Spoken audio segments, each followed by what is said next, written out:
국제뉴스 알아보겠습니다. 손재규 선임기자 함께합니다. 안녕하세요. 안녕하세요. 네, 어떤 뉴스부터 오늘 살펴볼까요? 아무래도 트럼프가 지금 이제 중동 순방 이제 금요일이 현지 시간으로 마지막이죠. 오늘 새벽에도 뭐 많은 얘기를 했습니다. 특히 이번 이제 그 순방하면서 그 미국에 대한 투자라든가 이런 거 이제 이런 부분 사우디에서도 그렇고 카타르도 그렇고 이제 아랍에미리트에서도 뭐 엄청난 돈을 이제 이렇게 투자를 확보한 걸로 발표가 됐는데 오늘 새벽에 이제 트럼프가 그 기자들한테 뭐 10조 달러 뭐 정도 얘기를 했는데요. 이 10조 달러가 과연 이게 가능한 거냐는 얘기도 좀 있습니다. 앞서서 뭐 월스트리트저널도 뭐 뻥튀기 어쩌고 했는데요. 이 지금 보면은 이 GDP가 10조 달러가 넘는 나라가 작년 기준으로 해서 미국하고 중국밖에 없는 걸로 그렇게 되어 있습니다. 미국은 27조 7천억 달러였고요. 그다음에 중국이 17조 8천억 달러니까 이렇게 한 일주일 한 나흘 동안 10조 달러를 투자를 확보했다. 이건 뭐 대단한 건데 글쎄 과연 저게 얼마나 신뢰가 가는 거냐 하는 그런 약간의 그 회의적인 시각이 있습니다. 네. UAE도 이제 미국에 10년간 1조 4천억 달러를 투자한다 이런 발표를 했고 마지막 일정이죠. 카타르에서 이제 아랍에미리트로 가서 또 일정을 소화를 하고 여러 이야기를 쏟아내고 있는 중에도 계속해서 이제 경제 관련된 성과들은 좀 얘기가 나오고 있는데 여기 뭐 추가로 또 해주실 부분 있으면 뭐 이 부분에 대해서 이제 그리고 또 이제 그 이제 금요일에 떠난다 하면서 목적지는 알 수 없지만 워싱턴 DC일 것 같다 하는데 이제 이게 지금 우크라이나 협상 기싸움하고 있죠. 그러니까 앞서서 푸틴이 오면은 내가 갈 수도 있다고 했는데 푸틴은 안 왔죠. 안 오고 지금 뭐 크렘린 쪽에서는 갈 계획 없다 하니까 조금 김이 빠졌는데 그래도 약간의 뭔가 좀 이렇게 압박을 하는 그런 모양새입니다. 알겠습니다. 관련된 얘기 좀 더 해보겠습니다. 어제도 설명해 주셨는데 푸틴 대통령이 이스탄불에 이제 보좌관 보낸다라고 이제 이야기를 하면서 사실상 젤렌스키하고 직접 협상은 무산이 됐다. 어제도 이제 전해주신 바가 있고 이게 확정이 된 상황인데 튀르키 이스탄불에서 휴전 협상 전부터 좀 설전이 오고 가는 좀 거칠었다라는 얘기죠. 지금 젤렌스키는 이제 그 휴전 협상은 이제 이스탄불에서 하기로 되어 있는데 원래 어제 현지 시간으로 목요일 날 하기로 했는데 안 됐고요. 그래서 이제 지금 튀르키 쪽에서는 이제 중재를 하니까요. 이제 현지 시간 금요일 날 이제 오늘쯤 하겠다고 하는데 이제 그것도 지금 기싸움이 치열합니다. 젤렌스키는 이제 앙카라에 가 있습니다. 자기가 먼저 푸틴이 만나자고 하니까 자기가 역제해가지고 내가 먼저 가서 기다리겠다고 했거든요. 그러면서 푸틴이 이제 안 오니까 그런 대표단은 뭐 장식용이다. 아주 원색적으로 비판했습니다. 그러면서 우리는 러시아에서 최종 결정권자가 누구인지 안다. 그러니까 푸틴이 안 왔는데 뭐 무슨 의미가 있느냐 이런 식으로 이제 비판을 한 겁니다. 네. 푸틴이 빠진 러시아 대표단을 장식용이다. 좀 원색적으로 이제 비판했다라는 것에 러시아는 또 발끈하고 외무부 대변인도 브리핑에서 구체적인 얘기를 내놨습니다. 가만히 안 있죠. 외무부 대변인이 어제 브리핑하면서 누가 장식용이란 단어를 사용했느냐. 광대, 패배자, 교육도 제대로 받지 못한 사람 아주 직격을 했습니다. 그러면서 그 이번에 그 튀르키예 간 러시아 대표단이 3년 전에 그 우크라이나를 구할 기회를 줬는데 그 가짜가 기회를 사용하지 못했다. 이제 젤렌스키를 비판한 겁니다. 그리고 또 라브로프 러시아 외무장관도 어제 그 사람 참 한심하다 이렇게 비판을 했습니다. 네. 그리고 앞서 말씀해 주신 것처럼 트럼프 대통령은 내가 푸틴과 직접 만나지 않으면 어떤 것도 일어나지 않을 것이다. 이렇게 직접 참여하려는 의지를 계속 좀 보이고 있고요. 카타르에서 이제 어제 그 아랍에미리트 마지막 방문국으로 이동하는 기내에서 기자들한테 그렇게 얘기를 했습니다. 내가 푸틴과 직접 만나지 않으면 아무것도 일어나지 않을 거다. 그러면서 내가 거기 이제 이스탄불이겠죠. 가지 않으면은 그도 푸틴도 오지 않을 거다 이렇게 덧붙였습니다. 그러면서 이제 아까 말씀드린 것처럼 그래도 약간의 미련을 좀 남기긴 했는데 크렘린궁 대변인은 조만간 그 푸틴이 튀르키예 방문할 계획도 없다. 딱 선을 그었습니다. 네. 트럼프 대통령이 적극적으로 뭐 방어도 하고 분쟁을 종식하려고 노력하는데 필요하면 힘도 사용하겠다 이런 발언도 했네요. 그렇죠. 어제 그 중동에 이제 가장 큰 미군 기지가 카타르에 있습니다. 알 우데이드 공군기지인데 거기 가서 미국과 파트너국을 방어하는 데 필요하면 힘을 사용하는 데 주저하지 않을 거다 하면서도 하지만 미국 대통령으로서 내 최우선 순위는 분쟁을 시작하는 게 아니고 분쟁을 끝내는 거다 그렇게 강조를 했습니다. 그리고 이제 아시다시피 그 바이든 행정부 때 미군이 아프간에서 철수했죠. 그 철수하기 전까지 아프간 그 수도 카불에서 한 50km 떨어진 곳에 이제 바그람 공군기지가 있었는데 그게 이제 미군 거점이었죠. 근데 이제 그걸 이제 놔두고 나온 거죠. 그리고 이제 거기 미련을 나타냈습니다. 지금 거기를 이제 앞서서도 그렇게 그 트럼프가 중국이 이것을 통제한다, 되찾겠다 이렇게 얘기를 했습니다. 그리고 이제 이번에 카타르하고 이제 방산 계약도 지금 보니까 뭐 한 420억 달러 정도 맺은 걸로 돼 있고요. 네. 그리고 트럼프 얘기는 또 카타르가 앞으로 몇 년 동안 이 알 우데이드 기지에 100억 달러를 투자하겠다고 했다. 이렇게 얘기를 하는데 뭐 카타르 쪽에서 이건 뭐 확인된 건 아닙니다. 네. 그런 가운데 삼선 도전 의지를 거듭 시사한다. 사실 트럼프 대통령이 이 이야기를 좀 간접적으로든 직접적으로든 한 게 한두 번 이야기는 아닌데 이게 처음에는 좀 농담처럼 받아들여졌었는데 이렇게 반복되니까 이게 진심인가라는 좀 분위기가 있기도 하고요. 네. 그 비행기로 이동하면서 기자들한테 이렇게 얘기를 했습니다. 우리가 3번의 선거에서 승리했고 어떤 일은 4번째를 원한다. 그래서 이제 의심들 아니 어떻게 3번이 되냐니까 2016년, 2024년 이제 선거 승리는 이건 기정사실이고요. 네. 2020년은 바이든이 뽑혔는데 트럼프는 계속 이거를 자기가 승리했다고 주장해왔거든요. 이제 이것까지 해서 3번을 얘기를 한 것 같습니다. 네. 그리고 이제 또 기자들한테 그리고 이제 덧붙이기를 가장 화제가 되는 모자 또 모자 얘기를 했습니다. 트럼프 2028이라고 쓰인 거다. 이게 좌파를 미치게 한다. 또 이런 얘기도 했습니다. 근데 지금 법이 임기를 2번으로 제한하고 있는 거잖아요. 안 되게 돼 있죠. 네. 안 되게 돼 있는데도 계속 지금 이런 얘기를 합니다. 알겠습니다. 다음 얘기로 넘어가 보겠습니다. 미국과 핵 협상 중인 이란 얘기입니다. 미국과 아랍이 참여하는 핵 농축 합작 벤처 설립을 제안했다. 이렇게 보도가 되는데 이게 어떤 의미가 있습니까? 트럼프가 또 그 비행기 타고 이동하면서 네. 그 이란 핵 합의가 매우 근접했다 또 이런 얘기를 했거든요. 그런데 이런 가운데 뉴욕 타임스하고 영국의 가디언이 소통을 이용해서 지금 이란이 그 미국에다가 뭔가 제의를 했는데 핵 농축 문제가 지금 이제 가장 그 쟁점이거든요. 그러니까 그거를 합작 벤처를 만들어서 여기는 이제 미국도 들어오고 아랍 국가도 들어오고 해서 그렇게 해가지고 그거를 만들어서 그 안전장치로 하는 게 어떻게 이렇게 제안을 했다는 겁니다. 네. 물론 여기 대해서 미국 쪽에서는 그런 제안 받은 적 없다고 부인을 하는데 지금 트럼프가 뭐 거의 뭐 근접했다는 얘기도 하고 해서 이게 뭔가 조금 좀 연기가 피는 것 같기도 합니다. 구체적으로 보면 말씀해 주셨듯이 이란과 뭐 이웃의 아랍국이 최소 3개국이 참여해서 이제 컨소시엄을 만들고 핵무기를 개발할 수 없는 낮은 농도 우라늄을 계속 농축할 수 있도록 하는 그런 내용이 핵심인 거죠. 그렇죠. 네. 그러니까 지금 트럼프 행정부는 핵무기는 절대로 안 된다. 그렇죠. 그러니까 이란은 핵농축 포기 못해. 왜냐하면 평화적으로 이용을 하는 거는 우리의 권리다. 이제 이 얘기거든요. 그러니까 이제 농축도 가지고 싸우는 한 건데 이제 그래서 이란 쪽에서 그러면은 너희가 자꾸 의심을 하니까 이렇게 합작 벤처를 만들어서 이렇게 좀 감시까지 포함시키자는 거죠. 그러면서 그 지난 2015년 그 합의 때 3.67%까지 농축을 하도록 허용을 했거든요. 그리고 이제 양도 허용을 했는데 이제 그런 조건을 지키겠다는 겁니다. 지금 이란은 그 합의 깨지고 나서 지금 뭐 서방에서 얘기하는 거는 60% 농축해가지고 갖고 있다는 거거든요. 네. 그러니까 이제 그런 거에 대한 의혹을 그런 식으로 해결을 하자고 제의를 했대는데 미국이 조금 허를 찔린 것 같은데 우리는 그런 제안 논의한 적 없다 이렇게 부인은 합니다. 네. 그렇군요. 일단 분위기 자체는요. 미국 이란 핵 합의 가능성이 좀 올라가면서 일단 유가 같은 경우도 뭐 WTI 기준으로 2% 이상 하락을 그렇죠. 하면서 마무리가 됐는데요. 그래서 지금 네. 이렇게 지금 이런 얘기가 나오는 네. 게 지금 미국하고 이란이 이제 그동안에 4차 협상, 이제 간접 협상 오만 중재로 했었죠. 그리고 곧 이제 5차 협상을 앞두고 있는 걸로 관측이 되거든요. 이런 네. 상태인데 지금 그 전에 현지 시간으로 금요일 날 이스탄불에서 그 이란이 유럽국들 2015년에 그 합의를 중재했던 거기하고 또 회동할 예정이라고 합니다. 그러니까 유럽하고 좀 미리 말을 맞춰서 이렇게 갈 모양입니다. 네.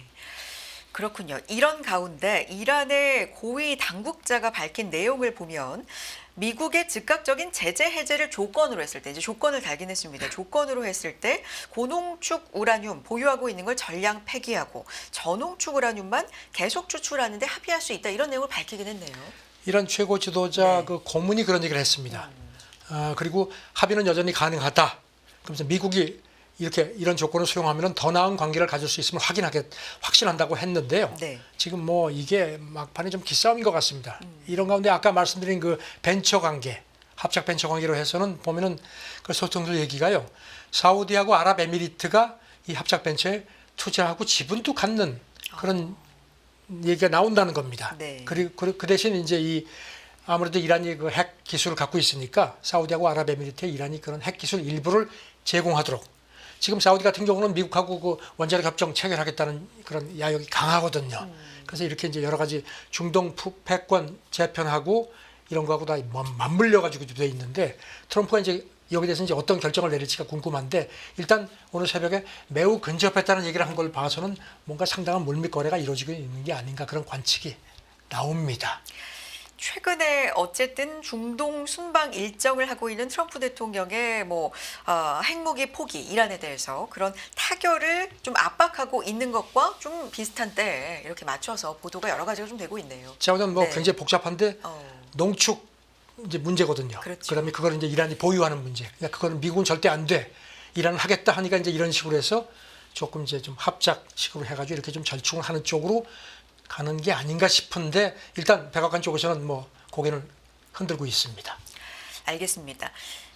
미국과 중국의 무역 협상 얘기를 좀 해보도록 하겠습니다. 일단 의견은 굉장히 다양하고요. 다양하게 그 시각이 있습니다. 그렇지만 이제 일각에서는 중국이 지난 트럼프 일기 때와 비교해서는 좀 달라졌다 이런 시각들도 이제 많은 상황에서 그러면 중국이 적극적으로 이 관세 폭탄에 저항하는 배경이 뭔가 이런 분석들이 나오는데 좀 니온 게이자이 쪽에서 보도된 게 있어요. 이 부분 좀 소개해 주세요. 네, 이거를 니온 게이자이가 쭉 정리를 해서 보도를 네. 했는데요. 어제 중국이 트럼프 일기 때 그때도 무역 전쟁 겪었죠. 네. 그러면서 이제 그때 그런 걸 이제 기반으로 해서 오랫동안 준비를 해온 것 같다는 겁니다. 그래서 분명히 또 트럼프가 이제 2기 집권했으니까 관세 가지고 시비할 거라고 이제 대비를 해서 미국 없이도 중국 경제가 돌아올 수 있도록 그런 경제를 만드는 쪽으로 구조 전환을 쭉 지난 7년간 추진해 왔다는 겁니다.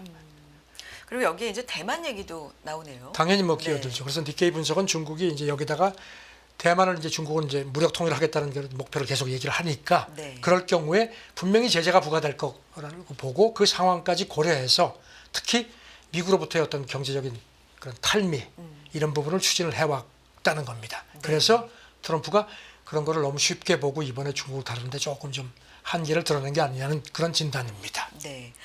게다가 미국에서는 이제 정치적 일정이라는 게 이제 정해져 있는 상황이니까 이 부분까지도 중국은 고려했다라는 분석도 있습니다. 그 니케이 분석이 이제 그래서 내년 11월에 미국 중간 선거까지 딱 보고 그것까지 겹쳐서 이렇게 고려를 했다는 겁니다. 그래서 이제 히토리 카드라든가 네. 이런 것들 이제 그런 맥락이라는 겁니다. 그래서 관세 장기전에 대비를 해왔다 그렇게 얘기를 하면서 이제 그리고 이제 뭐 아시다시피 지금 미국 사람들한테는 이제 성탄 포함한 연말 소비가 굉장히 중요한 시즌이죠. 그렇죠.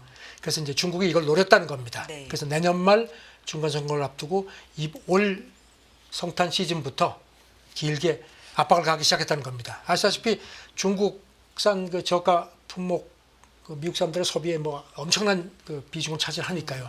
그러자면 전에도 말씀드렸지만 빠르면은 대개 이제 연말 소비를 위해서 4월부터 이제 미국 기업들이 이제 중국에 발주를 해야 되는데 주문을 그 정도로 늦어도 이제 미리 그렇죠 6월까지인데 네. 그래서 이제 요 시점이라는 겁니다. 그래가지고 이제 이걸 바짝 압박을 했고 그래서 결국은 트럼프가 그런 그 소비 압박 같은데 밀려가지고 이번에 관세 합의를 한 거다 하는 그런 부분. 그래서 이제 베이징 지도부가 이런 거를 미국 유권자들한테 자기들이 서서히 봐 트럼프 정책 저 관세 정책 당신들 힘들지 이런 걸 각인시키는 전략을 하나씩 실행해 왔다는 게 니케이 분석입니다.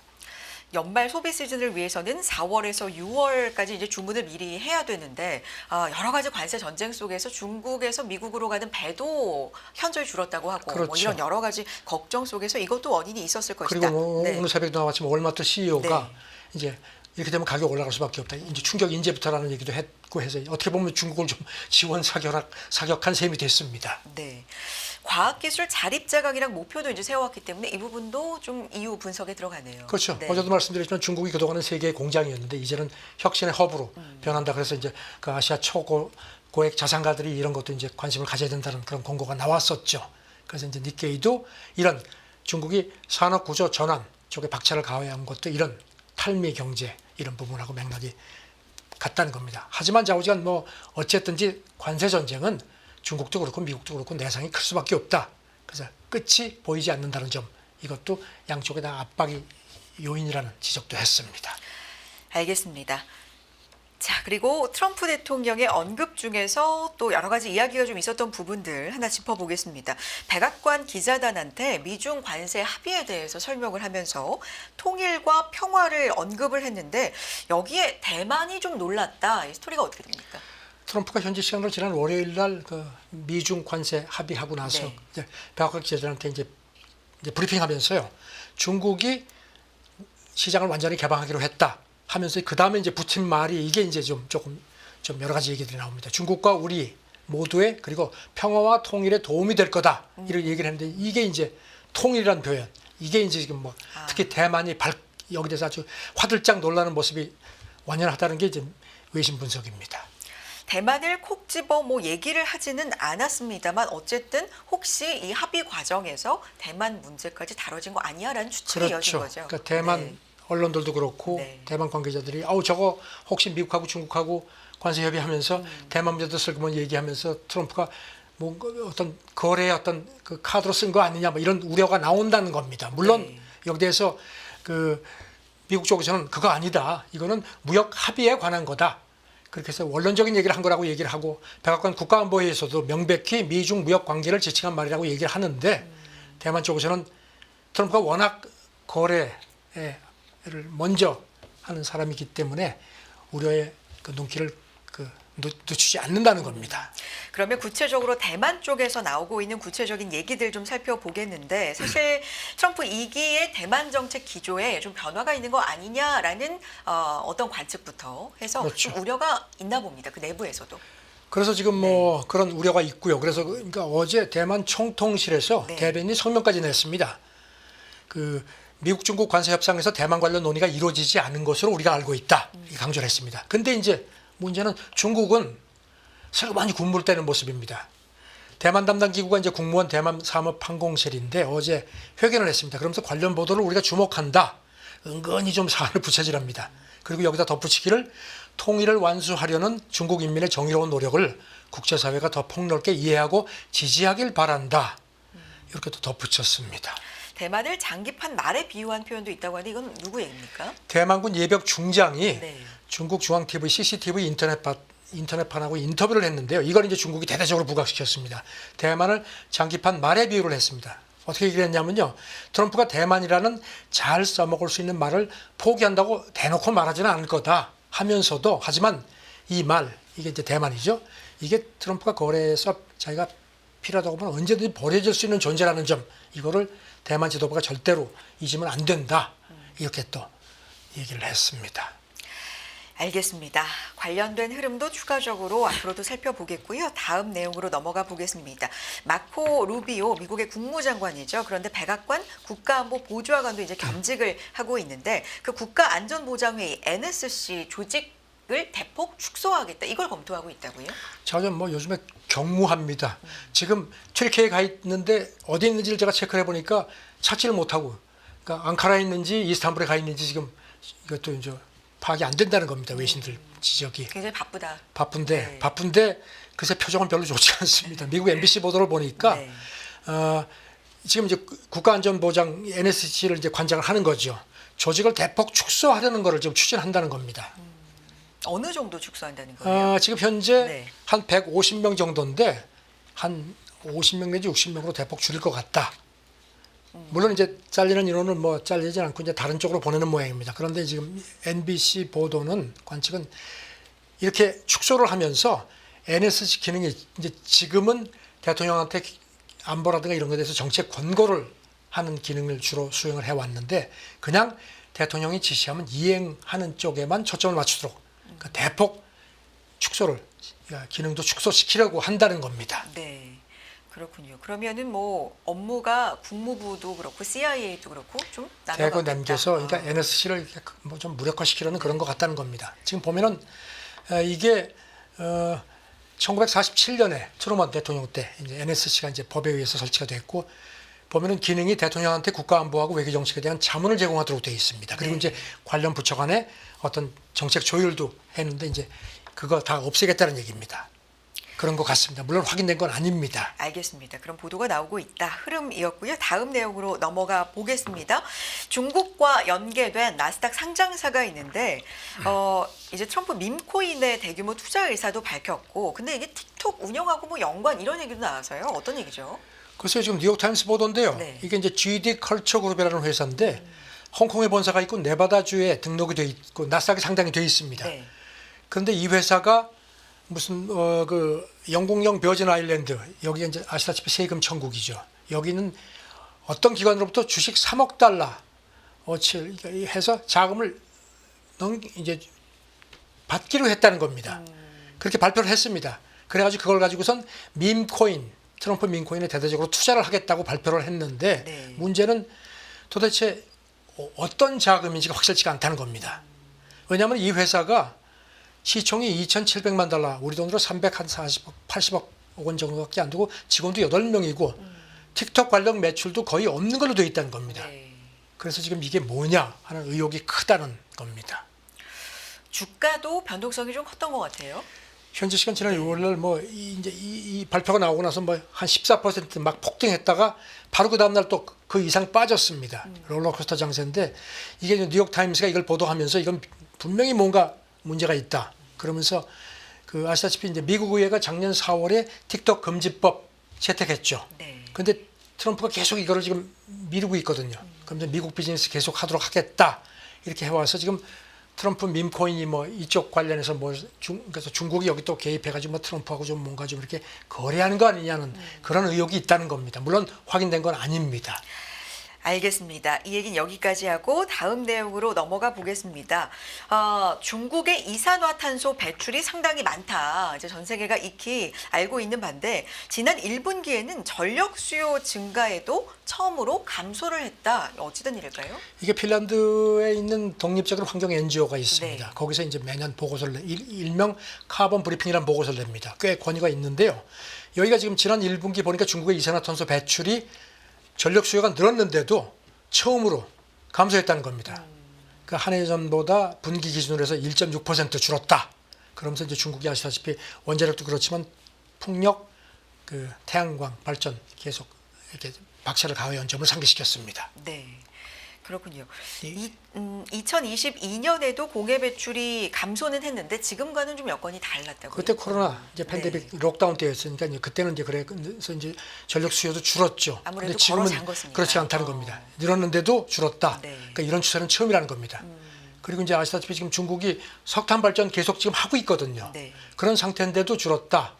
그래서 좀 긍정적으로 평가를 하는데 다만 이제 그러면서도 이 보고서가 이렇게 지금 이런 상태이지만 역주행도 가능하다는 겁니다. 왜냐하면 지난 1분기는 아시다시피 지금 미중 간의 그 관세 충돌 때문에 미중 간의 교역이 거의 끊긴 상태였거든요. 그러니까 그런 영향도 있을 거다. 공장이 아무래도 덜 돌아갔다는 겁니다. 네. 그래서 이제 관세 휴전이 됐기 때문에 다시 이제 될 가능성도 있지만 어쨌든지 간에 중국이 트럼프 2기 들어서 또 그 파리 기후협약에서 빠지고 해서 이제 시진핑이 내가 그 세계 청정화 주도하겠다고 주장을 했거든요. 네. 그래서 중국의 그런 그 이른바 청정 에너지 이니셔티브는 계속되는 것 같다. 이렇게 긍정적으로 평가를 했습니다. 네.